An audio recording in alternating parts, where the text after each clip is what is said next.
of the evening is our salute to the American flag. I pledge allegiance to the flag of the United States of America and to the republic for which it stands, one nation, under God, indivisible, with liberty and justice for all.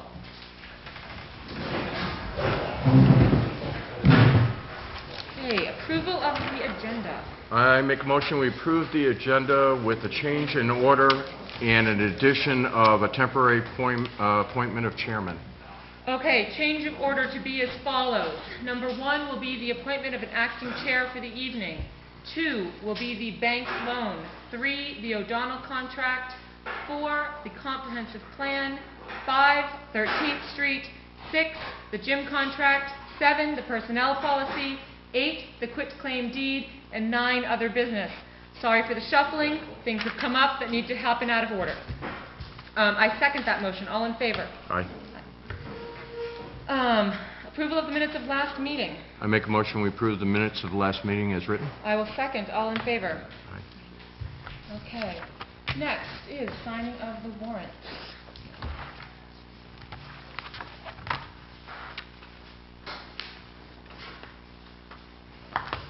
Is there just the one in here? I believe so. Yep.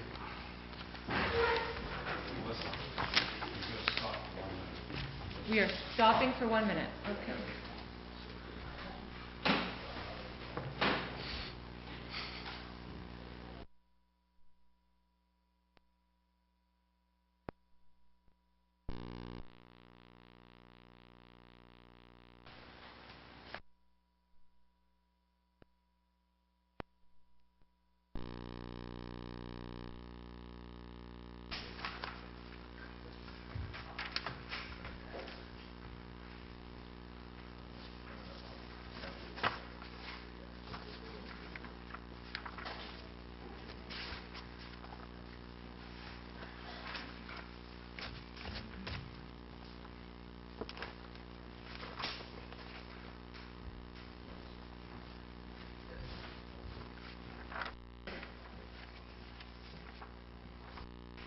Take the gym contract off. Okay.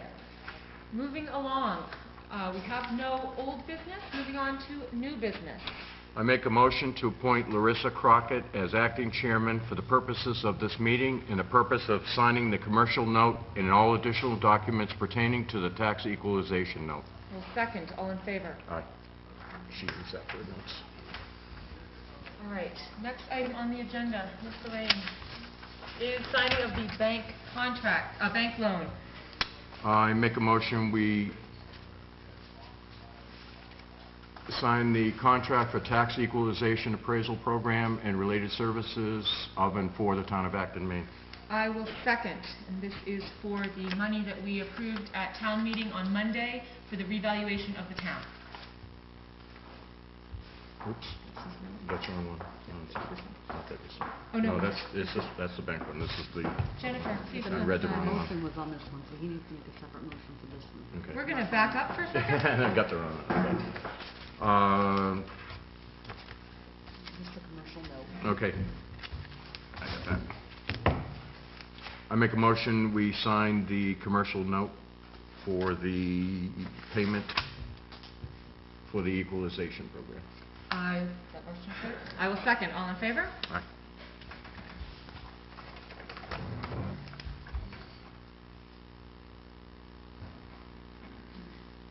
We had to get the money before we could sign the contract.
make a motion, we sign the contract for tax equalization appraisal program and related services for and of and for the town of Acton. This is the O'Donnell contract. I will second. All in favor?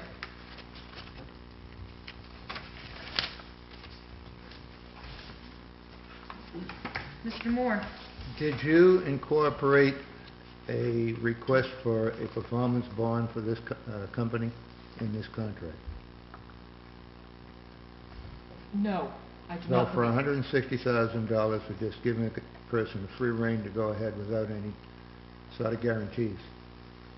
We had the attorneys look over the whole contract, and they changed the contract to our benefit. We had several changes going through the contract, and that's not something that they mentioned that thought Well, that had to be added into I it. think it's very deficient on the attorneys not to demand a performance bond for that kind of money. If this person walks out of this job or can't finish this job, we're going to be hung up to finish it at our expense after we've given him some money. Well, the way the And it's only contract... another 1% of the job, so it should have been put in there.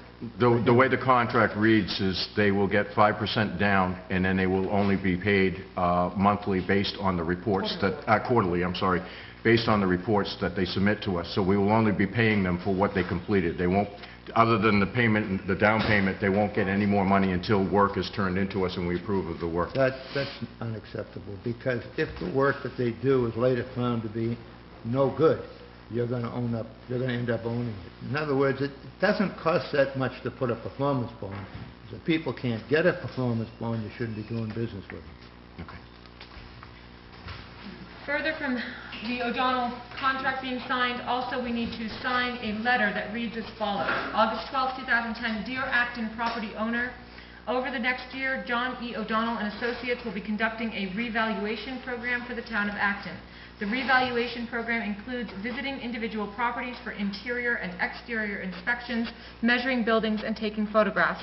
The table below lists each employee, their vehicle registration, and a description of their vehicle. He goes on to list all of the employees that will be doing work in Acton, the registration of their vehicle, and a description of their vehicle. Feel free to call the Acton Town Office if you have any questions or concerns. You may also call O'Donnell and Associates at 207-926-4044. The County Sheriff's Department and Maine State Police are aware of the company's presence in Acton. Thank you for your cooperation. Sincerely, and then we will sign it. The State Police and the County Police will be getting the same letter listing all of the employees' names and the registration plates. And this letter will be going out to all property owners in the town of Acton, so that when someone arrives at your door and they say that they are from O'Donnell's to be inspecting your property, you will first off know that you should be expecting them, but if they are not one of the names that's listed on here and they are not driving one of the vehicles that's listed on here, you will know to not let them in. Okay? So I'll entertain a motion to sign this letter. I make a motion, we sign the O'Donnell letter. I will second. All in favor? Aye. Mr. Hodgson? On the issue of that performance bond, did you ask your lawyer about putting a performance bond as a condition of this contract? No. May I ask why, since the Warrant and Finance Committee recommended it? Was it put into the request for proposals? Wasn't put into what? Was it put into the request for proposals when they put it out? Because I wasn't involved in that. When they put out the request for proposals, was there a requirement of a performance bond? And all of this was done prior. No, I'm asking a question. Do you know if when they put out the request for proposals, prior to us getting any of the No, bids? because Warrant and Finance wasn't consulted prior to that, Okay. as they should have been. All right. If our next people are ready. All right, we will go out of order and we will go on to the to 13th Street plowing situation. It was, Ted and I attended the 13th Street Road Association meeting about a month ago, and it was brought up the question of, will the town be plowing 13th Street again? And for those of you who are not aware of the oddity that is the 13th Street and Covewood situation, we have a town road, Covewood Drive, that comes off of 13th Street, which is a private road. There is no other access to Covewood Drive other than 13th Street. And last year, this board voted to plow 13th Street up to Covewood Drive so that emergency vehicles could have guaranteed passage, etc. 13th Street inquired, will that vote be taking place again this year, and how can we make it so that we're not waiting each year to find out if we're going to be plowed by the town or not. So I contacted MMA, as I said that I would, and the initial correspondence, I'm just going to, certainly happy to share it with anyone in full, but it is rather lengthy, so I will spare you a lot of it. But it basically says that in order to plow Covewood 13th Street, we would need to have an easement granted, and that perhaps what we could work out at town meeting next year would be that the town would procure an easement from 13th Street, and that the payment to 13th Street for that easement would be plowing, basically deeded in exchange. So in the deed that we get as an easement, it's understood that the payment for that is plowing into the future. She finishes her statement with, I don't know on what basis the board voted to plow 13th Street last year. Did the board receive a legal opinion that it could justify plowing 13th on the basis of needed access to Covewood? And the answer to that is no. As I said above, I think the town needs to acquire limited access rights by easement or license in order to use 13th Street as access to Covewood. I don't think the Select Board has independent authority to vote to use and plow 13th Street, regardless of whether they try to take one vote or whether they vote to do it annually. Nor do I think the town meeting could vote annually or at one time to authorize the plowing of 13th Street, except as she outlined above. So we have this correspondence, and I'm speaking to Lorraine, who is an excellent point of reference for all things historical. And she said, well, we own property on Covewood Drive as a town, and in that property, we are granted deeded rights to 13th Street. So today, we pulled up the deed from the Registry of Deeds, and this is the deed. It is Book 9048, page 042, and it is between Albert R. LaValle, Inc., and the town of Acton, and it is dated September 9th, 1998. And in it, it gives full easement, a strip of land 50 feet in width, 25 feet on either side of a center line, which center line is described as follows. The center line herein described as follows is known as 13th Street, and it leads easterly from Route 109 to Covewood Drive and beyond to the easterly side of Mousom Lake. And the purpose of this deed is to grant to the town of Acton an easement for the above stated purposes over that portion of said 13th Street, that it may own with a center line more or less now established in the location of the current 13th Street, with 25 feet on either side of said center line being granted to the town of Acton. The within easement and right-of-way are granted to the grantee herein for the purpose of establishing and providing public easements as defined in 28 MRSA Section 30212, together with the right to excavate, grade, fill, maintain, install culverts, and make cuts on, over, and across said premises, and remove only such trees, stumps, and other obstructions that may affect snow plowing or drainage. Reserving, however, from the above any private rights-of-way or easements over said parcel which may have previously been conveyed or to or otherwise be in favor of the grantors herein. So, I have faxed this today to MMA. I have asked them this question with the facts. Please advise us as to how this deed may or may not allow us to vote to plow 13th Street as per our previous email and phone correspondence. Thank you, Larissa Crockett. And I faxed that this morning at about 11:45, and I have not heard back from them as of this meeting. So as soon as I do hear back from the attorney that we're working with is Becky Seal, as soon as I do hear back from Becky Seal, we will have it, of course, on the agenda again, and we will let you know where we are going with from there. The only complication I see is that Becky Seal's suggestion was that her original suggestion was that we didn't have any authority to plow this year because we hadn't appropriated funds to do so with at town meeting. But that we could correct that in the future by going to next year's town meeting, setting up this, you grant us easement, we grant you plowing arrangement. We already have easement, so I don't know what that means for us moving forward. One of the things I do know it means is that we are going to need to appropriate separately money to plow 13th Street, and that would be my next question for Becky Seal, is can we legally ask the townspeople to appropriate those dollars with the justification of needing to access Covewood? And if we can, how can we set that up? How can we do that one time so it's not a yearly question for 13th Street Road Association when they're trying to do their budgets, et cetera? So that's where we stand right now. Anything to add? No. Okay, any questions regarding that? Mr. Kelly?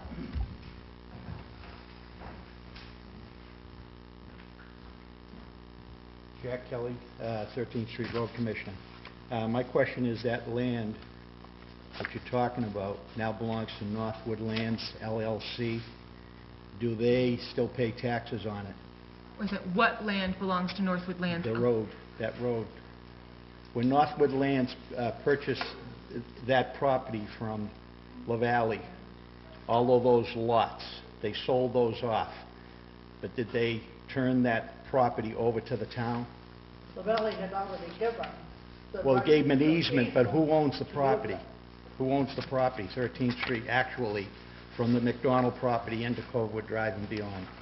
I don't know whether, I don't know You should where have- the deeds lead them to. We'd have to look at those deeds You'd have to see look at what tax, went from. tax maps. Because it is on a tax map. What's on the tax map? That portion of 13th Street is on a tax map. If you go to Yeah, maps but I online. said, what, do the people's deeds go to the center of the road? No. Or do they No. a No. certain distance back from the road? So we're trying to find, so So can you we repeat would your still question have for to me? There's just Right. a section of the road that's owned by, that they kept ownership of and It's gave not- everybody Northwood easement? Lands LLC was, you know, they were the real estate tax was to them, okay? It's from the McDonald property in. So you're talking about the actual physical 13th Street you Correct. feel is owned by Northwood Lands LLC? It was. It It was. was. So we need to find, and what But that year do was- you think that happened? Larissa, that was It- originally LaValle land. Yeah, it happened That when was when original LaValle LaValle sold, land. when LaValle sold the LaValle had land. already given us the easement rights Okay. over that land before he sold the lot. Okay, I will look into the deeds. Not- Because you may own it, you may own the Okay. road. Oh, I don't think we own it, but we do have the easement rights for that. So. Any other questions? if they're not ready, we got this insurance one. Okay, are you guys ready? Okay. Moving on then to the next item on our agenda is going to be going back to number 4, and before they start, we have a comp plan update.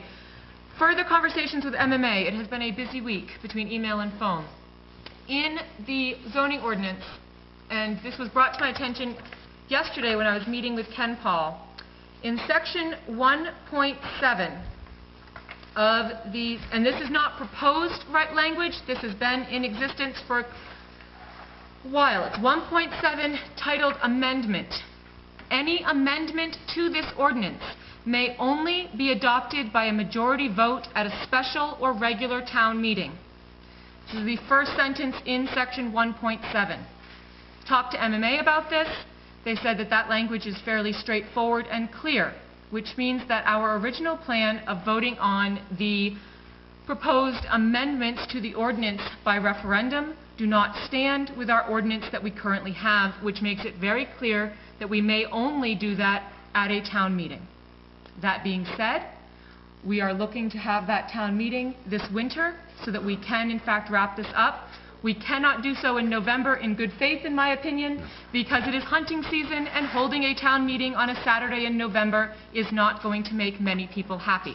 So that is not going to be a good choice.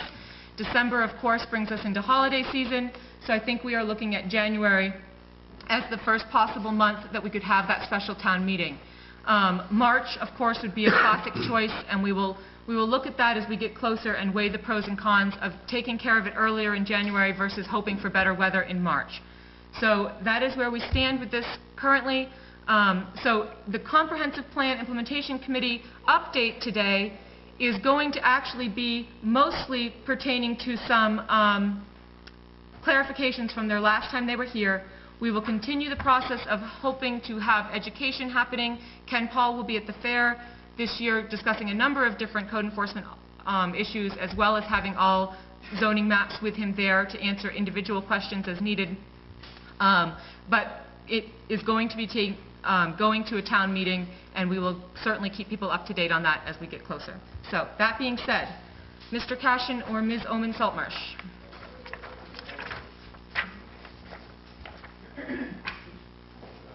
name is Tom Cashin. I'm the chair of the Little Comp Plan Committee Group. And I first would like Lorraine's help, maybe in Are you just... going to talk still on on? this? Yes. Very briefly, I want to pass out some papers we were remiss in not sharing with you last time. There's about 20 copies. There's section 1 and 2, Lorraine, is that correct? Yes. Yeah. And then here's another document.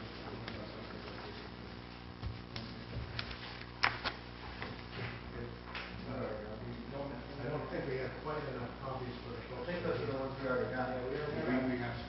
Just pass it down here. Do you have one? Just pass it down this way. I'll give you these. Could you get one for us? We don't have one. These we don't have. Which are you missing, Ken? We don't have either one. One copy will be fine. We can share. Yeah. And someone will have to share with their spouse the other document we just made up. Just every other person to take one. They got enough, so they got it the other way. Only need one. It's interesting that two finals can be beat. Thank you, Scott. Oh, thanks. Not that one, the other. Other sheets, the other. Thank you. Life in Acton, Maine. It's a busy place.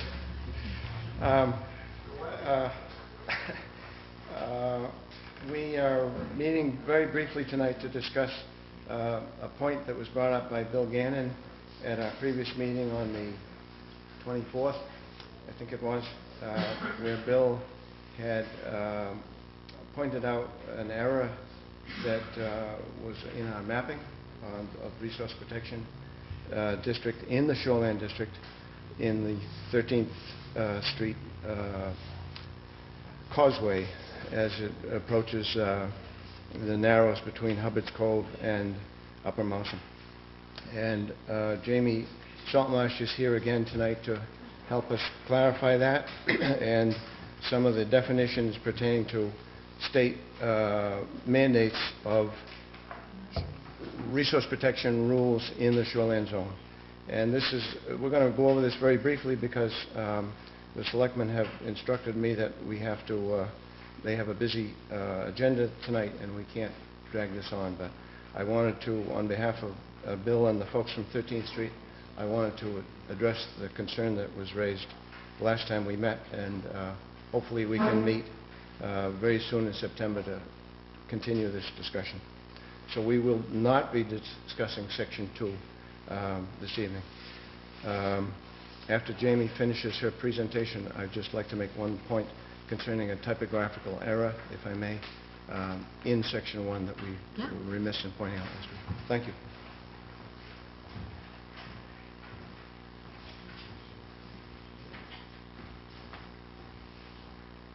Good evening. I'm supposed to be at home with my foot elevated. I have an infected wasp sting, but here I am.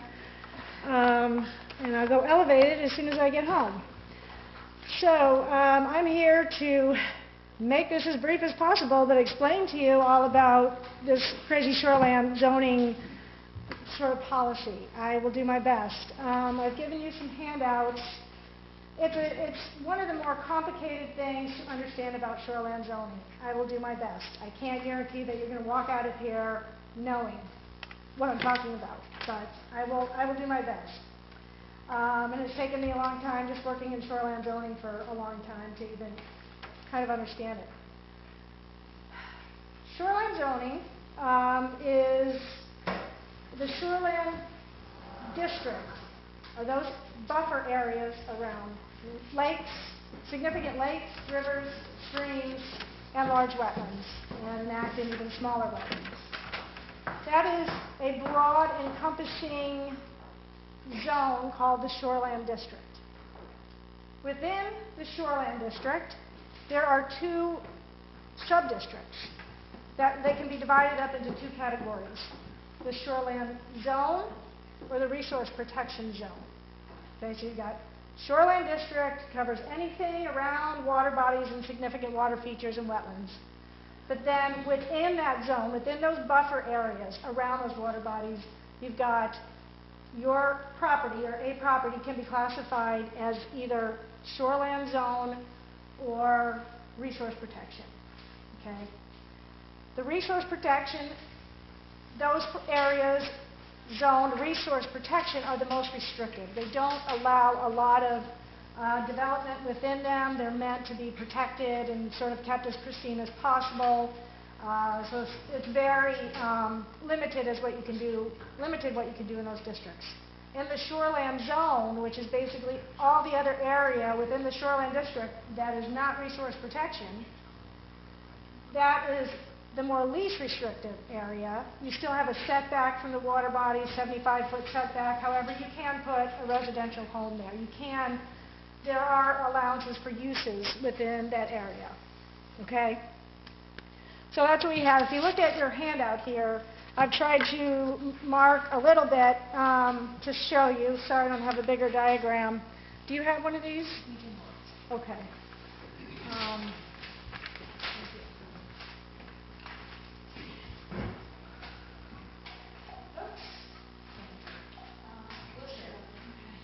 So if you look at the top, and I can try to point out here as well. Look at this top diagram for a moment. This blue line here represents the edge of a water body. So that's all some kind of lake or river or wetland. From the edge, you know, the spring high tide line of this water body, in general, for a distance of 250 feet, is the shoreland district. Okay? So from the edge of the water, 250 feet out, that's this broad shoreland district. Now within that shoreland district, you can have resource protection areas. And I've indicated that with this yellow line. This yellow line within the shoreland district is, I happen to put a steep slope area up here. And DEP regulations say if you have steep slopes of 20% or greater, or more than an area of 2 acres, within the shoreland district, then that area should be classified as resource protection because it can create a lot of erosion. If there's development, it just has more, there's more ability for it to negatively impact the water feature if it is developed due to its slope. So I have indicated sort of this yellow line. So within the shoreline, within this area, anything within these yellow lines would be considered resource protection, and anything outside of the yellow line up to the water's edge and up to this 250-foot buffer line, that would be shoreland zone. So most restrictive in here, least restrictive out there. So that's how the shoreland district gets chopped up into different pieces based on what's there, and there's a lot of analysis that goes into this mapping. Those are the broad concepts. So moving on, DEP has an unwritten policy. Well, it might be written somewhere, but it's not in the DEP regulations for shoreland zoning. And they've come up with this sort of policy that says, and that's what all is down here, all the text, and we've actually expanded on it to try to help make it a little more clear. So we would be suggesting a change to the ordinance. We thought the way we have it written would clarify it somewhat. And the summary is that DEP allows areas within resource protection, within the large shoreland district, if it is a developed area, and I'll put that in quotes because this is the definition of developed, of a developed area according to DEP's policy. If there's a already existing developed area within the resource protection district, then that, instead of making all those homes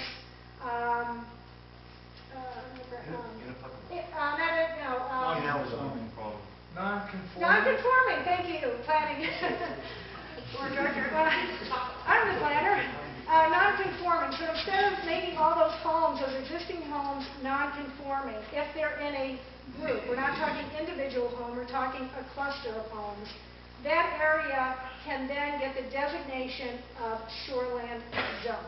It can get a less restrictive definition of shoreland zone.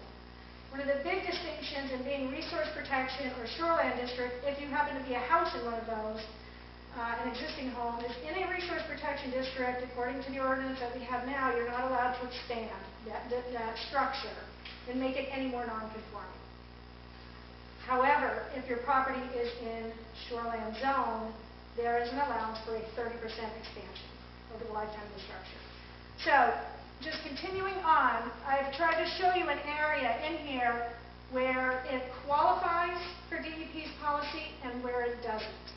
And if you follow me along, and I'm talking about this green area, I've put a green circle around that to show that this area falls within DEP's guidelines of it being in a shoreland zone, least restricted, even though it's in a steep slope. But these homes existed here, therefore, instead of making them non-conforming, DEP will allow you to keep them in shoreland zone. It has to meet two tests, and you can follow along. Developed is defined by MDEP, Maine Department of Environmental Protection, as 3 or more principal structures that are each separated by a maximum linear distance of 500 feet. So I have little dots inside these 3 little houses here. And the distance between those is not scaled, but I put them at 475 feet. That these homes are separated from each other, and there's 3 of them. So that meets test 1. There are 3 homes. They're within 500 feet. If I could just continue on with my thought, they're within 500 feet separation, so it meets the first test. The second test, and it has to meet both. So you've got the 500 feet separation from the houses, and the distance between the outermost structures, as measured by the inside edge of the structure, is separated by a minimum linear distance of 1,000 feet. What that means, this is the outermost homes that we're talking about, and this distance is, I put 1,000 feet, just to show. So there is a linear distance of 1,000 feet, and there's 3 or more homes.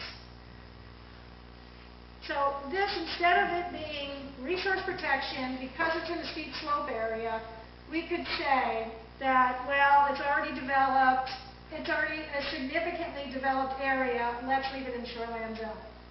And so I would, as a mapper, I would put, show that as the same color as shoreland zone. However, all the rest of this would stay as resource protection. So it's not the whole property, it's not the whole lot. It doesn't go from lot line to lot line. It's really, DEP is talking about structures. And if what they're trying to do with this policy is be lenient, saying, okay, there's already a lot of homes in some of these areas. They're probably not good for the water body, given today's knowledge, probably they wouldn't be allowed, but they're there, so let's just go ahead and make them shoreland zone. And why they won't allow each individual house or houses spread kind of far apart, or houses grouped but for a small section, is that would be considered spot zoning. And it's a term in planning, in land use, and spot zoning is illegal. Spot zoning is just making little zones to protect individual houses. So by doing this policy, DEP is saying we're not doing spot zoning, but we are recognizing developed areas. And this makes up more than an area than just a little house or 2 houses. So, just to finish up, these 2 houses on the end, you can see I put a distance of 600 feet. So that house doesn't get in there. It's not within a distance of 500 feet, so it doesn't even meet the first test. And then even though this house, the house on the very outside, there's only a distance of 200 feet, well, that meets test number 1, but it doesn't meet test number 2. That is not 1,000 feet distance. So it is not a sort of large enough development. That's the concept that we're working under here. Now, there is no magic way to determine all of those. Well, there is is a magic way, but it's not a perfect way. It's magic, but not perfect, of how to determine where those areas exist. And I will qualify that all of the stuff that I'm showing you here, where's resource protection did not change at all in this book, in this new edition of the zoning ordinance. The only difference, and I've said this at many meetings, and I keep saying it, the only difference is we can map these things now. We could never map steep slopes before. We could never map 2-acre forested wetlands within the shoreland zone. There were things that could not be mapped. So really, if your property is shown as resource protection now, it always was, it may not have been enforced because it's hard to determine that, just for a code officer to eyeball that. But we have the ability to map it, so now it's on the map. So, the way we figured this out is that I'm a planner, but I also do mapping, and we have aerial photos for your entire town. These only go back to 2003. The southernmost portion of Acton goes to 2007, but these are 2003 photos. And we overlay all the shoreland lines and districts over there, and those areas that were steep slopes or in the floodplain, or the two other things that qualify for resource protection, I spent sort of days zooming in and out of these properties and looking for rooftops, and then using my mapping tool to measure. So I will say that there's definitely some judgment here, but I've run it by the committee. We looked at this whole thing maybe 2 years ago when we were looking at steep slope issues, and so I've gone back and looked at some, and I have made some changes. And in particular, this area here is 13th Street. But before I get to that, this is a real-life situation of an area that does not meet the DEP test, even though if you look at it, you think it would. The best I can determine, there's houses buried in here, and some lots are more woody than others. These photos are usually taken in the spring so that there's not a lot of leaf, but if there's a lot of pines, you can't see. So you just kind of have to use your judgment to see where these houses are. And I say there's houses from here to here. And they're within 500 feet distance. They're pretty tightly grouped together. And you'd say, wow, that's a developed area. It doesn't, it's only about 800 feet from here to here. So it doesn't meet the second test. So therefore, all those homes are still in resource protection. It's got to meet both. So that's just a real-life example of where it didn't meet. This is an example of where it does meet. You can see all these homes, and it strings all the way out to well more than 1,000 feet distance. And these homes are within 500 feet of each other. Okay, so this is an example where I would say to the committee or to the town, this qualifies as an area to be shoreline zone, less restrictive, even though it's in a steep slope area. This one, I would say to the committee and to the town, this one in my mind doesn't qualify, doesn't meet the test. So then we come to 13th Street. And this is a good example of where there is judgment calls here.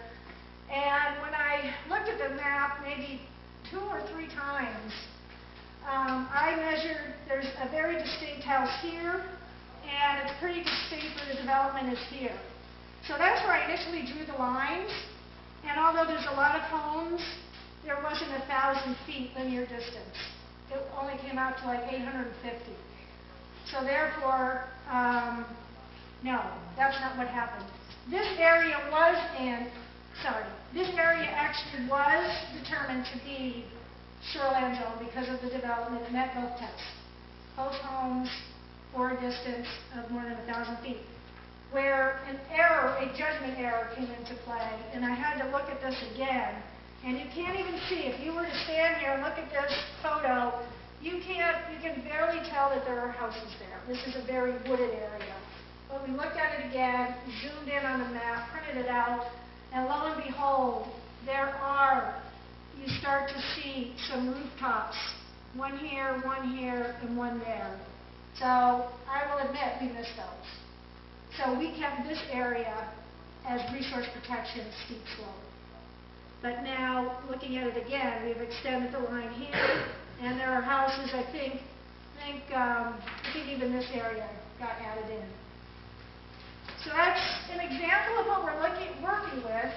little bit of judgment, there's a little bit of science, we're using the best technology that is available. So if there are issues that come up, like they did last week, fine. I thought we had looked at it again, and that's why I was pretty adamant at the last meeting, saying, no, it really didn't need the test. But I did go back and look at it, and I did see that there were homes. Okay?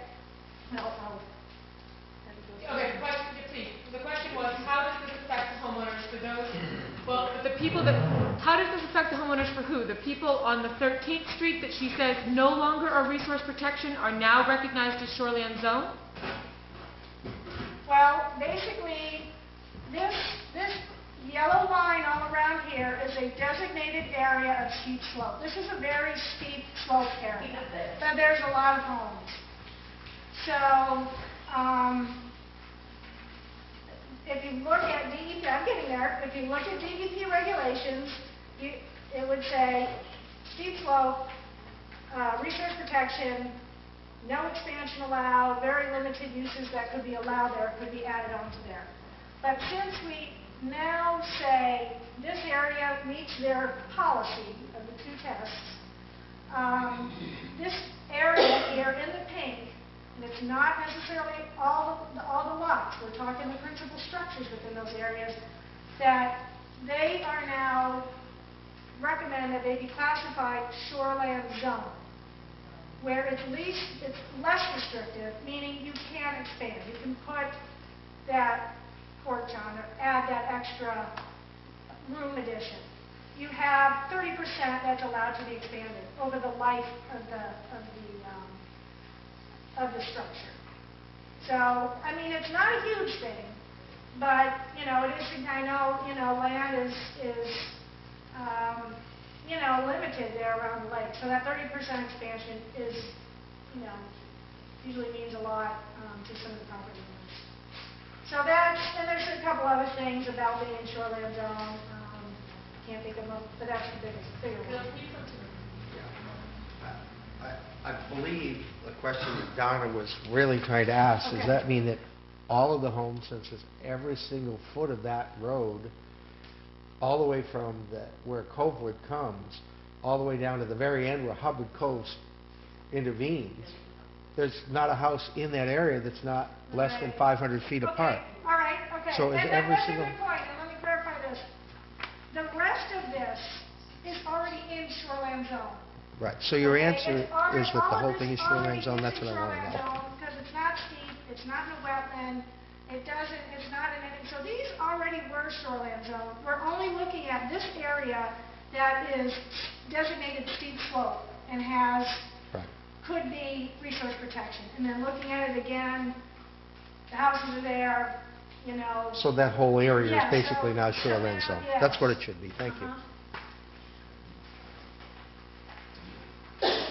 Thank you for relooking at it. Yeah, and like I said, looked at it like twice, but it took me a couple times to actually go through and distinguish. So that's what we're working, there is no other way to make this determination. So what I've been working on, we'll go over it in another meeting, is I've looked at all the areas, I've got maps for all the other segments to show where our committee and our judgment is about where these areas should stay resource protection or where they shouldn't. And those will be available, because I can make maps of all the different areas, which we have no time.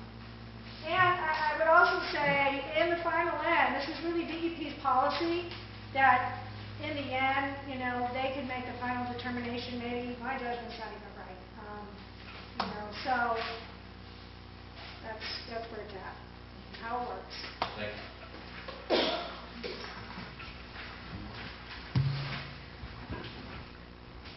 Thank you, Joanne, for explaining that bit of complexity.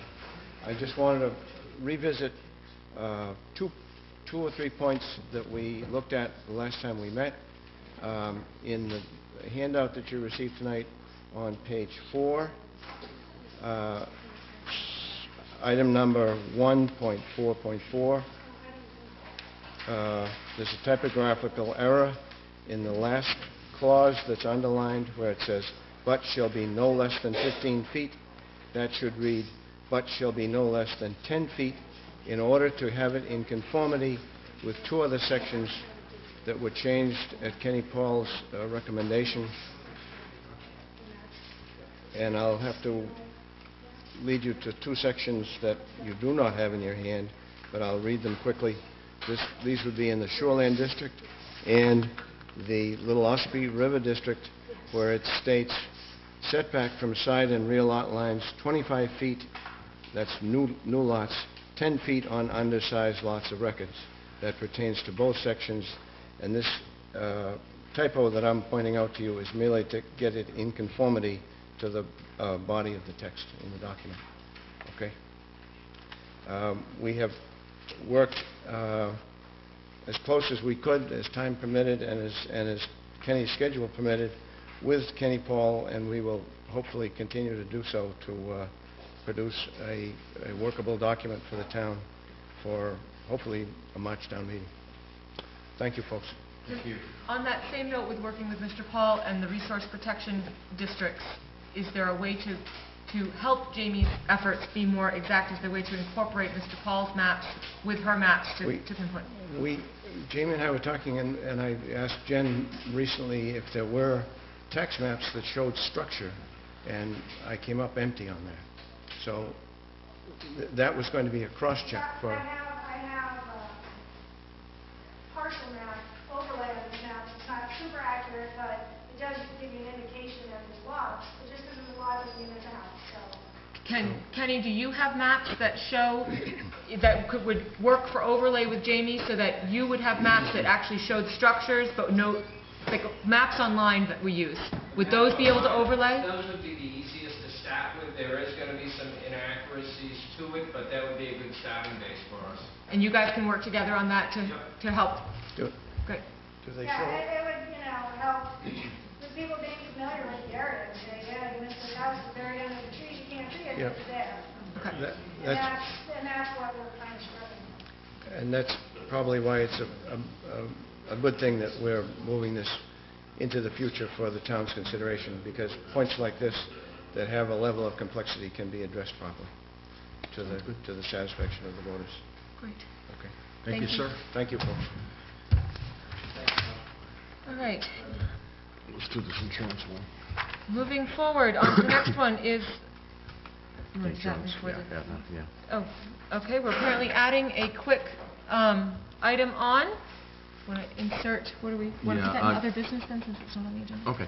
Okay, actually, we're going to go to the gym contract. So, on May 20th, Gail Boisvert came in with some proposed changes to the contract that people that use the gym sign, and she was going to send us a final draft of what those proposed changes would look like. And so this is a housekeeping matter. We have that final draft, and we just need to kind of vote to adopt it as the gym membership form and contract. And the change was that children under the age of 14 are not allowed in the gym. Before it was age of 16, but we wanted it to be open to all firefighters, including our junior firefighters, and you are able to become a junior firefighter at age 14, or junior rescue.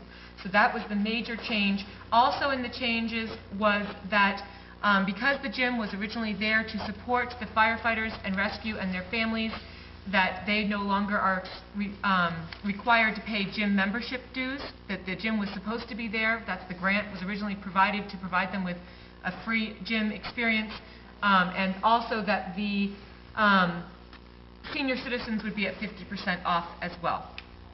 So, those are the changes. I make a motion, we accept the gym contract as written. I will second. All in favor? Aye. Okay, so done. Next one is a personnel policy. Just a couple small changes in the personnel policy, and they are as follows. In the section 18, grievance procedures, should an employee feel aggrieved concerning the interpretation, meaning, or application by the town of any provisions of the town's personnel rules, regulations, and policies or the terms of employment within 5 working days from the incident, he or she shall submit the details of such grievance in writing to their immediate supervisor being, and then this is the new language, a department head, and then returning to old language, or the Board of Selectmen, and within 30 calendar days thereafter, new language being the department head or the Board of Selectmen shall meet with the employee for the purpose of discussing the grievance. So that is new wording, and then there is one other place that the word department head was paired with, oh no, the last part was in Section 6, Part C, new language saying overtime must be approved prior to being worked by the immediate supervisor or department head. So those are the changes to the personnel policy that are being proposed. I make a motion, we accept the personnel policy as written. I will second. All in favor?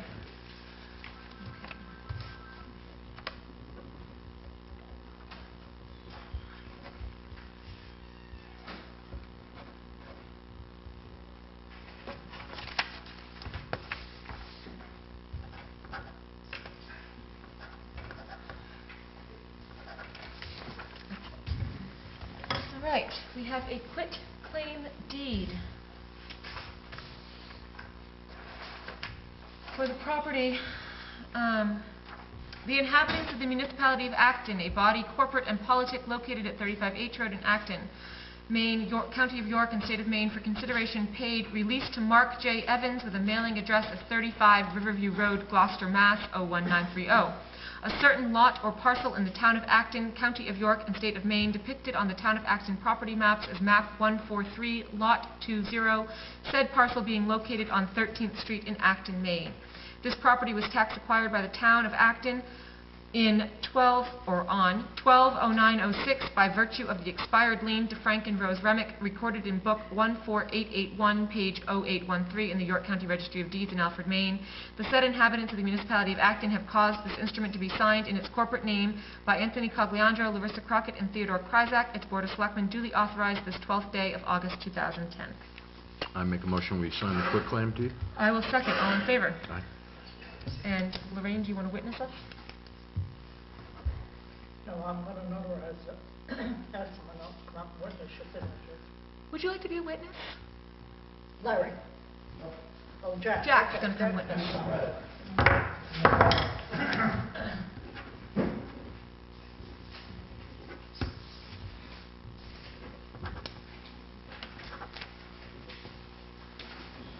So you have to sign both? Yep. Yep, you have to sign as witness to both of our signatures. Yep.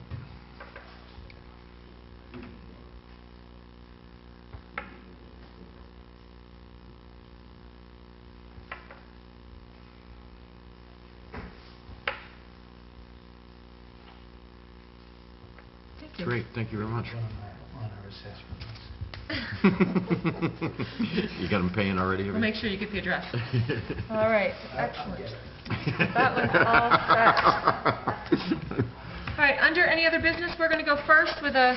Yeah, I'd like to make a motion that we sign this letter to Aetna.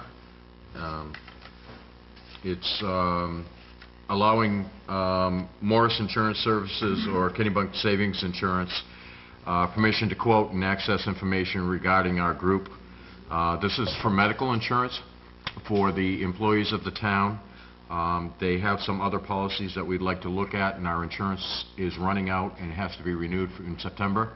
So we'd like to look at some other policies that are out there and hopefully save some money for the town and get a better plan for the staff. Second. I will second. All in favor?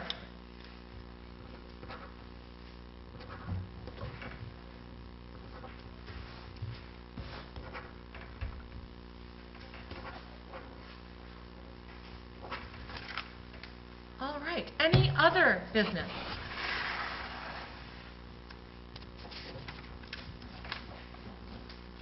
Dennis Long, back again, to ask what the estimated fund balance might be at this point. Same answer. Auditor has not gotten back to us. We are meeting with him tomorrow, and we are hoping to calculate commitment on August 31st and formally commit on September 2nd. So he is running out of time. He is going to have to nail down that number very shortly. They're finishing with the school tomorrow, their last minute things. They had to have, the school had to change some things and some money, as you heard last meeting, they changed money to back to the town and everything else. So tomorrow's their last day with the school, but they're also going to be here at the same time, so we're getting a lot closer. Yeah. You understand that I've been asking for an estimated balance, not an actual. And the And- auditor is refusing to give us an estimate because he does not wish to give us a number that he cannot support. I mean, your treasurer can do that. Our treasurer does not wish to do so until she has heard from the auditor what the auditor feels it is. Okay. The other thing is, at town meeting, the conversation about the town roads that wasn't voted on at town meeting, that we're going to be voting on in November, and we'd have a few public hearings. Have you guys decided on scheduling that yet? Or As far as, we're going to have some public hearings.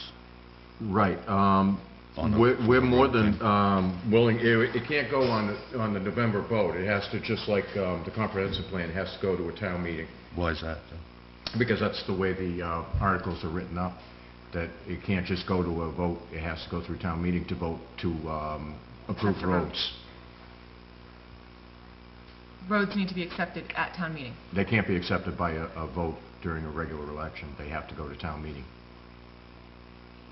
I'll find the statute for that. And the other thing is the roads need to, this is through DEP and a couple other people that we've been talking to, MMA, any road that we're going to approve, we have to have, like we've been talking about with 13th Street, we have to have easements in order for the town to go in and take over those roads. And so people have to give the easements to a road association, and you have to have the whole 50 feet with center line 25 feet back, so everybody on these private roads has to give the easements to a road association, and then the road association can give the easements to the town, plus they also have to come up to the standards of the town ordinances for roads. So if any road committee or any people on any road decide that they want to come forward to the town and have a town, have a vote at a town meeting, we're more than happy to do it as long as they meet all the guidelines. I guess what I was talking about wasn't the private roads. I was talking about the ones that were assumed public roads. Oh, you're talking about that big list Yeah. without the private loads on it? I think we had Yeah. discussed, my memory of that conversation was that we would break that up into individuals, and that we would have public hearings so that people could really understand why the road committee felt that those should be moving forward. But my understanding has always been that roads needed to be accepted at a town meeting. So I understand that we're not talking about private roads looking to become town ways, that we're looking to do some housekeeping of roads that the road committee feels should have always been labeled officially as town ways. That needs to be done at a town meeting. Yeah, and if the road committee would like to start having public hearings, because we have to have a public hearing to do the warrant for that, if the road committee would like to start having public hearings and explain to the town what they're after and why they want to do it, then we can go to the next step where we have a public hearing to write the ordinance to do that. Okay. Now, is it my understanding also that, excuse me, that the Selectmen have decided not to do any work on Buzzell Road? Yes, it was put before the people at town meeting this year in June, and it was voted down.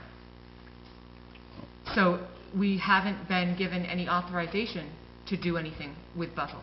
So what is the difference between that road and the other roads that they have no complete documentation on? I think that the difference would be that that one is actually contentious, whereas the other roads are not at all contentious.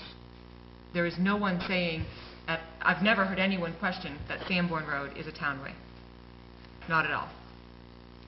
But you still don't have the final documentation to prove it, so I'm just asking what's the difference legally? I will check with MMA. Okay. The difference between the other roads and Buzzell Road is what you're saying? One road that's assumed town way and another road that's assumed town way. Right. You know, Well, as far I as don't understand Buzzell's going, we are saying it is a town road up to a certain point, right? And we're only talking about a short distance at the end that isn't a town road, but we're still maintaining the other part of Buzzell, aren't we? And haven't we always? Right.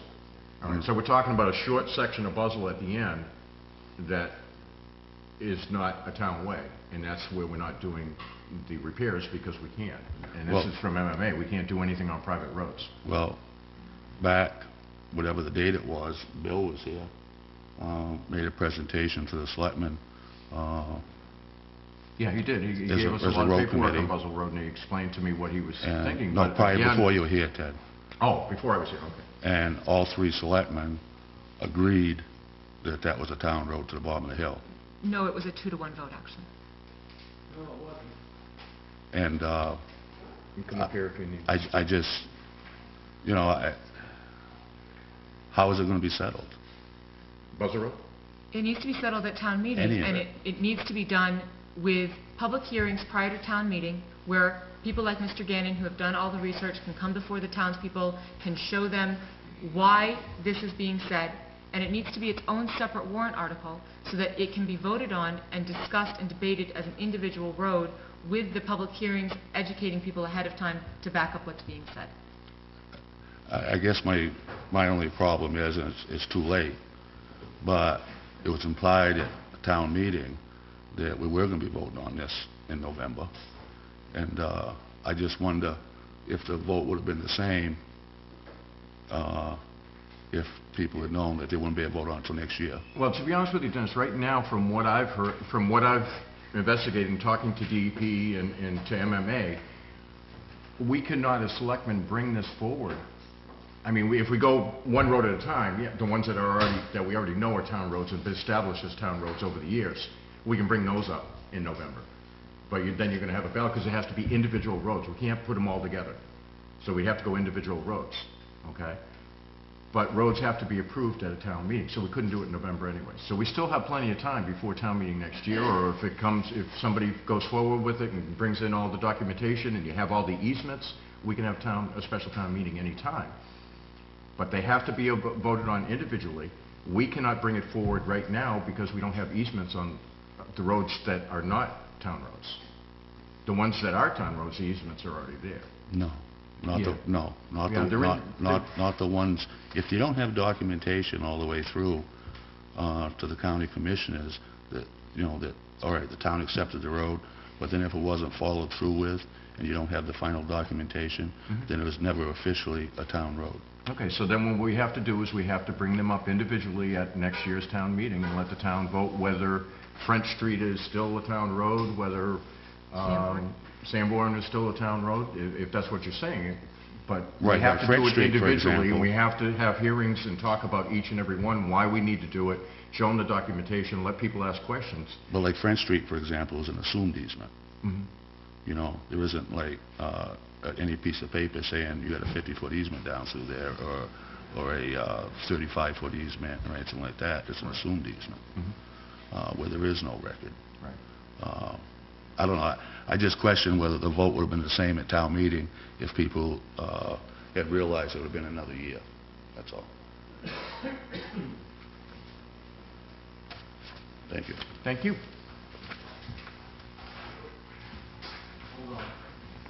Oh, we're going to change the tape, please. It's okay. I'm sorry? Actually, it's not coming. It's not, we don't have to make a motion, just at town meeting.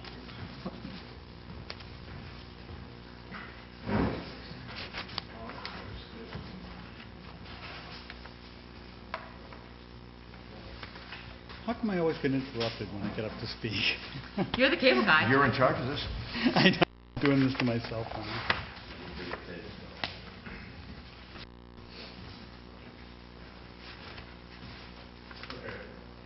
All right. Mr. Dunham, can you introduce yourself, please? Scott Dunham.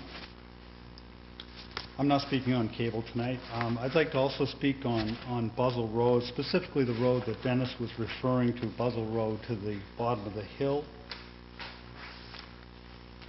This week I got some of the files from the road committee and reviewed them against some of the research that some of the property owners had done.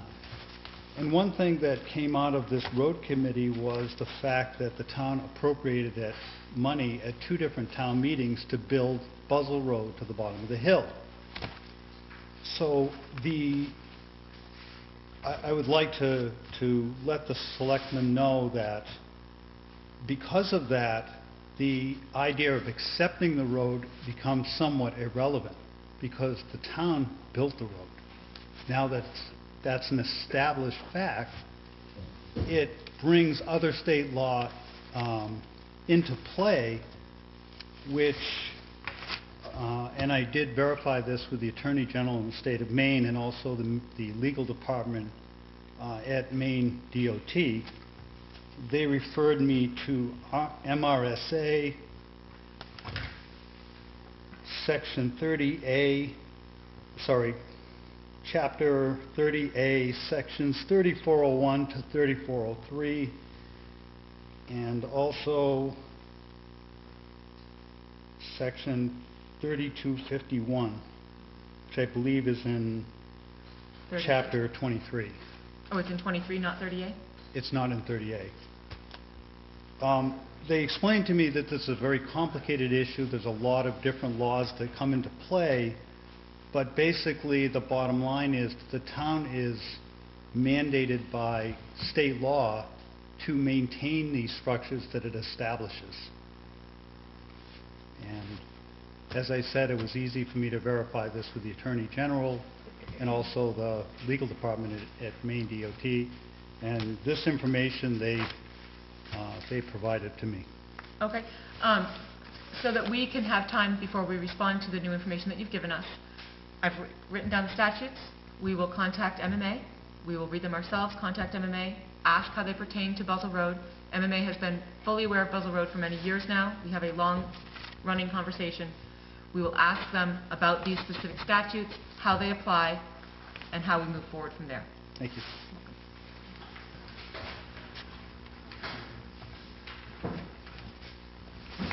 Barbara Seeker. I would like to address something about the cable. For several months now, I know we've had the capability of being live. And since Brian is already running this part of it every week, why can't we be live instead of getting... Right now we're seeing May 27th. What relevance does that have to anything that's going on now? Brian, would you like to answer that question about whether or not we can be live? Or Scott, would you like to answer that question about whether or not we can be live?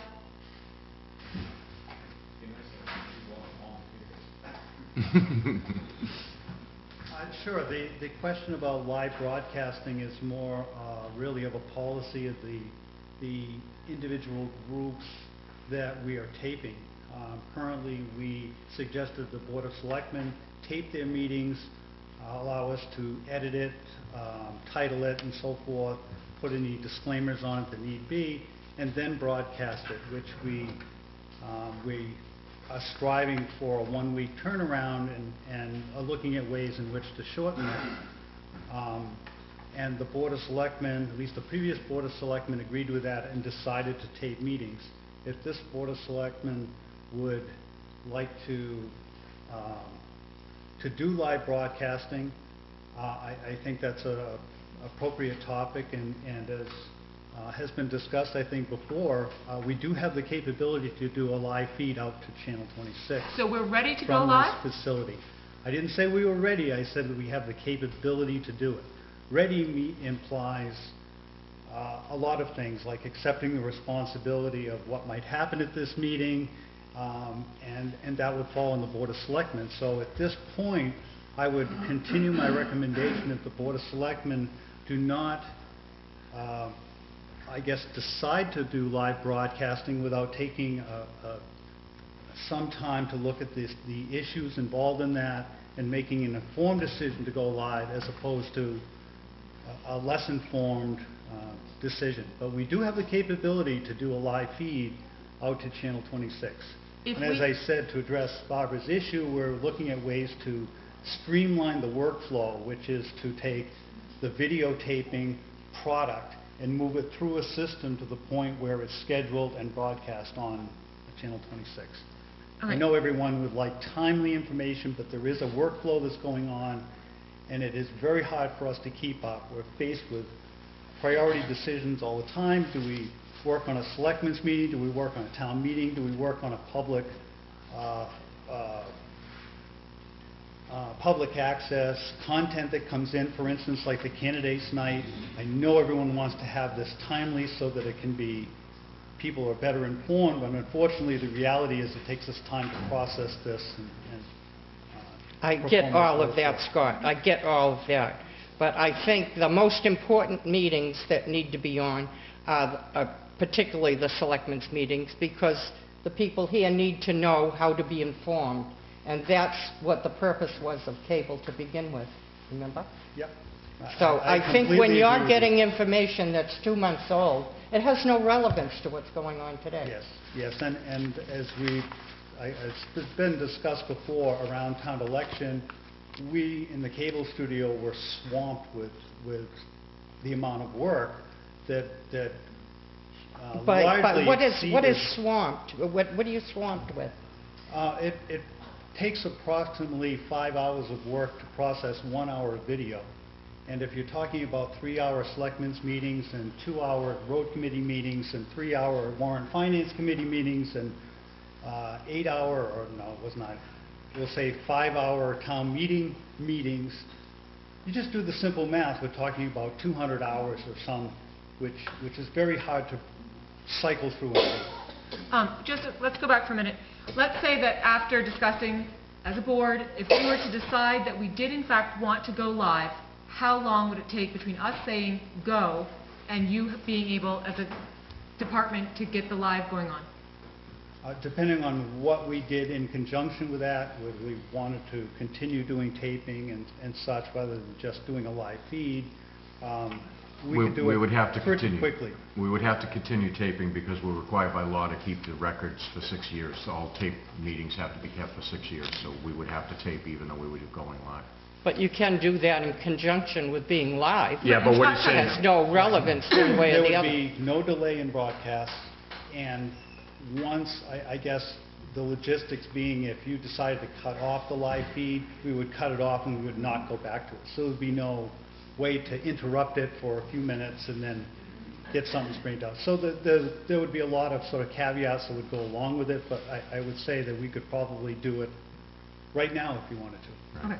So sometime soon, we will One be of the able, concerns maybe? is, and what he was talking about earlier, is that once the selectmen okay this, then we're responsible to the FCC. So if somebody comes Right. in here and violates FCC laws, Right, I understand the town that. Right. is liable to pay the FCC in fines, and fines can be pretty hefty when you go on live know. TV. But there was just a ruling about that for municipalities recently, I believe. It was, I think, in the Maine Townsman. So we'll look into that. We'll check with MMA.